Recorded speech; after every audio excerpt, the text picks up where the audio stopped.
Hello folks, I'm Ben Tannehill. As you know, I'm a huge fan of animation.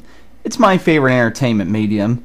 The main element that I think makes a good animated show is strong, complex, and lovable characters. Without characters, you have no show. However, I've witnessed that animation isn't well respected among the general public, and most people just see cartoon characters as simply drawings on paper. They also get disgusted when they hear people show their admiration for cartoon characters.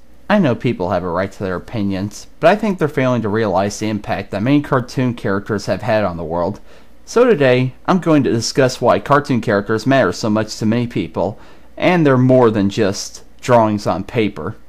For starters, a lot of people look up to cartoon characters in a way that little kids may look up to superheroes or action movie stars. A lot of people see cartoon characters and take certain traits from those characters and incorporate them into their daily lives. For example, I'm a very optimistic person. I got a lot of my optimism from Mickey Mouse. As a kid, I thought he was just a funny character, but as an adult, I began to understand that he's more than just a funny character. He's a cheerful guy who's always looking on the bright side and never backing down from a challenge. When the world's treating him badly, he maintains his happiness and remembers that good things will come if you believe they will come. I admire that about Mickey so much that I started to see the glass as half full, and I realized that my life became a lot more happier. When I have my bad days, I just pass them off as just another day, and I look forward to the next day being even better, and I owe it all to Mickey. And I wasn't the only person influenced by the mouse. When Mickey Mouse cartoons were originally airing in theaters in the 30s, he offered people who were suffering from the Great Depression a nice break from the misery going on at the time, so he made the lives of people so much easier. Another example I can think of is Bugs Bunny. He's the guy who we all want to be, the cool kid in class who's always sticking it to the man and never getting in trouble for it. In the early 40s, he gave fighting spirit to Americans who had to deal with the fears of World War II. Bugs allowed them to say, if we're going down, we're taking you with us. A drawing on paper can't do that. Also, people grow attached to cartoon characters because we take a lot from them. Some of you might not know this, but a lot of your favorite comedians were influenced by cartoon characters, specifically the Looney Tunes, and it shows. Dave Chappelle said that watching Bugs Bunny cartoons was the first indicator to him that he wanted to be a comedian. Also, how can you not watch a Jim Carrey movie and not think that he's a live-action cartoon character?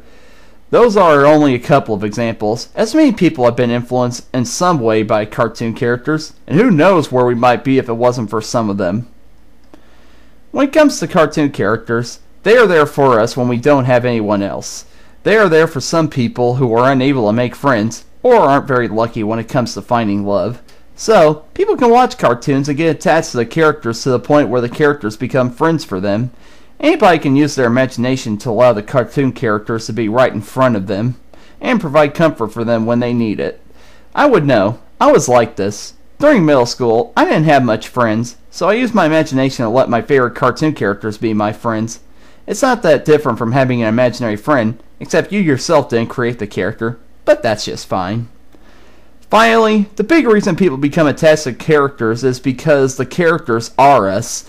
When it comes to every cartoon character you like, I'm sure you can find at least one trait of that character, point to it and say, I've been there. A big example I can think of is Donald Duck. He's just an average Joe who society gets the best of, and he's always showing it through his temper.